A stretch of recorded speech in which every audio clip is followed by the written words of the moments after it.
Good morning, happy Holy सगळ्यांना. आज आहे होळी. मस्त सकाळी सकाळी मस्त फ्रेश वातावरणात मी बाहेर आले आहे आणि अंगणामध्ये सडा टाकायचा. तर हा रंग याची पुडी मिळते आपल्या बाजारामध्ये, तो रंग पाण्यामध्ये मिक्स करायचा आणि त्याने सडा टाकायचा. शेण वगैरे मिळत नाही तर आता आम्ही हाच रंग टाकतो आणि मस्त उठावदार दिसतं. रंग टाकून झालाय, मम्मीची रांगोळी काढायची तयारी सुरू आहे. मस्तपैकी मम्मीची रांगोळी झाली. आता लागले आंघोळ वगैरे सगळं आवरले, स्वयंपाकाला लागले. आज पुरणाचा स्वयंपाक, त्याच्यामुळे लवकरच स्वयंपाकाला लागले. मम्मी मस्त पुरणपोळ्या नैवेद्य बनवती छोटे छोटे आणि पुरणपोळी अशी मस्त टम्म फुगलेली आहे आपली. मस्त गावरान तूप लावती मम्मी त्याला.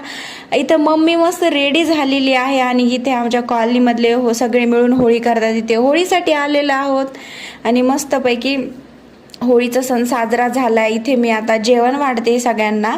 जेवणामध्ये आहे पुरणपोळी, भजे, कुरडई, पापड, भात आणि आमटी.